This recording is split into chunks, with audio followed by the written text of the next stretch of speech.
An open loop transfer function is given by GHS equal to k upon s square plus 2s plus 2 into s plus 2. If k equal to 10, Nyquist plot do not encloses minus 1 plus j0. Second condition, if k equal to 100, Nyquist plot encloses minus 1 plus j0. System is, first option, stable for k equal to 10 and unstable for k equal to 100. Second option B, stable for both k equal to 10 and k equal to 100. C option, unstable for both k equal to 10 and k equal to 100. Last option D, unstable for k equal to 10 and stable for k equal to 100. Good morning friend, ये gate 2017 का question है, electronics के set 1 का question है। Open loop transfer function हमको given था k upon S square plus 2s plus 2 s plus 2, एक third order system given था। हमको फाइंड आउट करना था स्टेबिलिटी, फाइंड आउट करना था k की डिफरेंट वैल्यूज के लिए। दो केसेस है यहाँ पे क्वेश्चन में कि k इक्वल टू 10 के लिए नाइकिस्ट प्लॉट इनसर्कल नहीं कर रहा है क्रिटिकल पॉइंट को, second one k equal to 100 के लिए नाइकिस्ट प्लॉट इनसर्कल कर रहा है क्रिटिकल पॉइंट को। अब हम क्या कर सकते हैं कि जैसे ओपन लूप ट्रांसफर फंक्शन दिख रहा है तो फर्स्ट हम ड्रॉ कर सकते हैं एक GH plane, that mean the real value of GH open loop transfer function, imaginary value of open loop transfer function.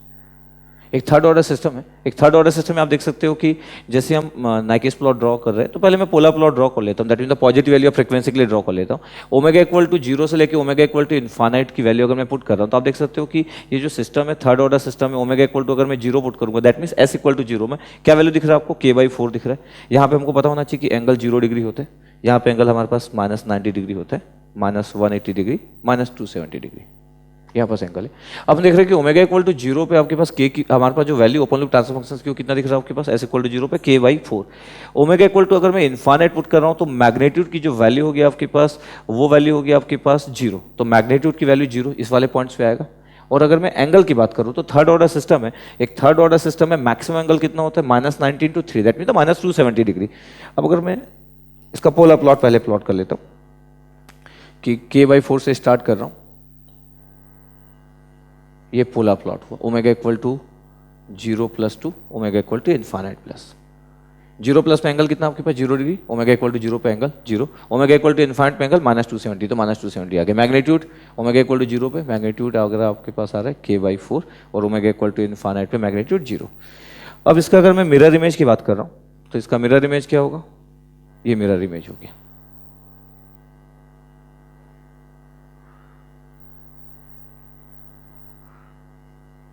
ये ओमेगा इक्वल टू 0 से इनफाइनाइट प्लस था, इनफाइनाइट माइनस यही होगा जहाँ पे मैग्नीट्यूड 0 होगा और इस वाले पॉइंट्स पे ओमेगा इक्वल टू 0 माइनस होता है। अभी हमारा नाइकिस्ट प्लॉट बन गया। अब यहाँ पे बहुत ही इंपॉर्टेंट होता है आपके पास कि क्रिटिकल पॉइंट कहाँ पे एग्जिस्ट करेगा। हमारे क्वेश्चंस में मेंशन है 2 पॉइंट्स मेंशन है, 2 केसेस मेंशन है। एक में मेंशन है आपके पास कि जो हमारा क्रिटिकल पॉइंट्स होगा k इक्वल टू 10 पे वो आउटसाइड द नाइकिस्ट प्लॉट होगा, तो एक पॉइंट ये बना दिया। सेकेंड, सपोज करो ए पॉइंट, एक बी पॉइंट फ्रेम कर रहा हूं मैं, यहाँ पे क्रिटिकल पॉइंट -1 + j0 प्रोवाइड कर रहा हूँ, सपोज करो बी पॉइंट। यहाँ पे k की वैल्यू कितना दे रहा हूँ मैं, k की वैल्यू 100, ये क्वेश्चन में गिवन है। तो 2 केसेस क्वेश्चन में गिवन है, तो 2 केसेस में आपके पास k इक्वल टू 10 पे critical point outside the Nyquist plot है और सेकंड वाले केस में क्या है, k इक्वल टू 100 पे नाइकिस्ट प्लॉट के अंदर में क्रिटिकल पॉइंट्स है। तो हमको फाइंड आउट करना है कि k इक्वल टू 10 पे सिस्टम स्टेबल है या अनस्टेबल है और k इक्वल टू 100 पे। तो हमको दोनों केसेस में स्टेबिलिटी फाइंड आउट करना है, किसकी, क्लोज सिस्टम की स्टेबिलिटी फाइंड आउट करना है। अब क्लोज सिस्टम की स्टेबिलिटी के लिए अगर नाइकिस्ट प्लॉट के कंसेप्ट को देखें तो नाइकिस्ट प्लॉट में आपके पास होता है n equal to p - z, ये हमारा फॉर्मूला होता है नाइकिस्ट प्लॉट में स्टेबिलिटी फाइंड आउट करने का। यहाँ पे जो p की वैल्यू होती है, p की वैल्यू हम लिखते हैं number of right hand side poles, number of RHS right hand poles of open loop transfer function. Open loop transfer function को गिवन है क्वेश्चन में। यहाँ पे n की जो वैल्यू होती है number of encirclement about critical point -1 + j0 in anti clockwise direction. एक और चीज हमेशा ध्यान रखें कि अगर मैं n equal to p - z use कर रहा हूं तो नंबर ऑफ इनसर्कलमेंट जो है वो एंटी क्लॉकवाइज डायरेक्शन में, और अगर मैं n equal to z - p use करता तो यही वाला डेफिनेशन में क्लॉकवाइज लेता। तो डिपेंड करता है कि आप क्या यूज करना चाहते हो। तो अब n equal to p - z हम यूज कर रहे हैं तो डायरेक्शन एंटी क्लॉकवाइज हुआ। और यहाँ पे सबसे इंपॉर्टेंट जो z है, z equal to number of right hand poles, इसमें कभी भी डाउट ना है कि z represent the zeros, number of right hand poles of close loop transfer function. Nyquist plot का सबसे इंपॉर्टेंट पार्ट यही होता है, z, number of right hand poles of close loop transfer function. अब इन तीनों वैल्यू की बात करने वाले हैं। अब एन की वैल्यू कहाँ से मिलेगा? एन की वैल्यू नाइकिस प्लॉट के फिगर से मिलेगा। पी की वैल्यू कहाँ से मिलेगा? जो हमको क्वेश्चंस में गिवन है, that means open loop transfer function. अब अगर मेरे को पी की वैल्यू फाइंड आउट करना है तो ओपन लूप ट्रांसफर फंक्शन की हेल्प से मैं पी की वैल्यू फाइंड आउट कर सकता हूँ।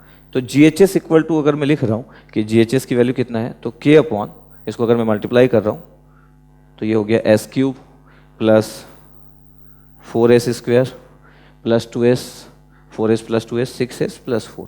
ये हमारा एक थर्ड ऑर्डर सिस्टम है। अब मेरे को पी की वैल्यू फाइंड आउट करना है कि number of right hand poles, not poles ना। तो एक और चीज ध्यान रखें कि हमको मिस्टेक ना करें कि पी इक्वल टू 3 मेंशन कर देना, ये मिस्टेक होगा। पी नंबर ऑफ पोल्स नहीं है, P number of right hand poles है। अब राइट हैंड पोल्स मेरे को फाइंड आउट करना है, इसका मतलब है कि मैं आर एस टेबल की हेल्प से number of right hand poles find out कर सकता हूँ, बहुत ही आराम से फाइंड आउट कर सकता हूँ। अब मैं यहाँ पे अगर आर एस टेबल की हेल्प से अगर मैं फाइंड आउट कर रहा हूँ, अब आर एस टेबल की हेल्प से, अगर मैं आर एस टेबल की हेल्प से number of right hand poles find out कर सकता हूँ आराम से। आर एस टेबल कैसे फॉर्म करेंगे? ये कोफिशिएंट 1 हुआ, नेक्स्ट कोफिशिएंट 6, ऐसे स्क्वायर में कोफिशिएंट 4 और ये 4। सिंपली सॉल्व कैसे करेंगे? 4 into 6 24 minus 1 into 4 20 divide by 4, that means 5।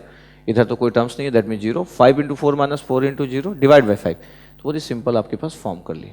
अब आर एस टेबल की हेल्प से हम number of right hand poles कैसे फाइंड आउट कर सकते हैं? बहुत ही सिंपल रहता है। Number of sign changes in first column of R S table represent the number of right hand poles of open loop transfer function. अब देख सकते हो इस आर एस टेबल में नंबर ऑफ साइन चेंजेस हो रहा है कि नहीं हो रहा। अगर नंबर ऑफ साइन चेंजेस नहीं हो रहा है, इसका मतलब है कि from R S table P की वैल्यू कितना आ गया आपके पास? 0, number of right hand poles from R S table. अब आर एस टेबल से हम फाइंड आउट कर लिए number of right hand poles find out कर लिए। अब हमको देखना था कि ए पॉइंट्स और बी पॉइंट्स पे क्या हो रहा है। अब हमारे पास फॉर्मूला आता है आपके पास, केस 1 था, case 1 equal to N equal to P minus Z में अगर मैं बोल रहा हूँ कि एन की वैल्यू कितना होगा, तो ए पॉइंट जो क्रिटिकल पॉइंट है के इक्वल टू 10 पे, ये जो क्रिटिकल पॉइंट था ये नाइकिस प्लॉट से आउटसाइड है। अब नाइकिस प्लॉट से अगर आउटसाइड है, इसका मतलब एन की वैल्यू कितना हो गया हमारे पास? 0, और पी की वैल्यू हमारे पास कितना था? 0, और जेड अगर मैं फाइंड आउट कर रहा हूँ तो जेड की वैल्यू 0 हो गया। और जेड इक्वल टू 0 मतलब CLTF जो क्लोज लूप ट्रांसफर फंक्शन है वो स्टेबल होगा। अब थोड़ी देर पहले डिफाइन किया था कि Z represent the number of right hand poles of close loop transfer function, जिसको हमको फाइंड आउट करना है। पर इस क्वेश्चन में क्या दिख रहा है कि जेड की वैल्यू 0। इसका मतलब है कि जो k इक्वल टू 10 के लिए हमारा जो सिस्टम होगा वो स्टेबल होगा। अब मेरे को सेकंड केस की बात करना है। अब सेकंड केस में मेरे को आर एस टेबल की नीड नहीं है क्योंकि पी की वैल्यू मैं फाइंड आउट कर चुका हूँ। तो मेरे को केस नंबर 2 की अगर बात करना है, जस्ट मैं यही पे ड्रॉ कर रहा हूँ। केस नंबर 2 में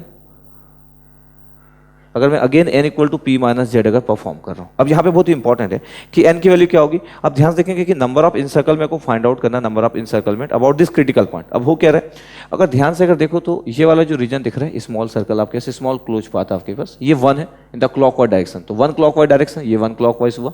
सेकंड वाले में देखोगे आपके पास, तो इस वाले पॉइंट से अगर मैं कवर कर रहा हूँ, ये रेड कलर दिख रहा है आपको और ये ब्लैक कलर दिख रहा है, यहाँ पे भी आपके पास इसी पॉइंट्स पे आ गए। इसका मतलब है ये भी क्लॉकवाइज। तो ये क्रिटिकल पॉइंट इस जगह पे 2 बार इंसर्कलमेंट हो रहा है, 2 टाइम्स इंसर्कलमेंट हो रहा है, एक ये वाला पार्ट और एक ये वाला पार्ट। तो 2 इंसर्कलमेंट हो रहे हैं, वो भी क्लॉकवाइज डायरेक्शन में।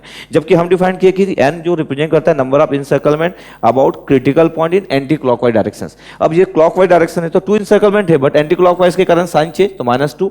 पी की वैल्यू ऑलरेडी हमको पता था from the are S table, तो पी की वैल्यू कितना? 0।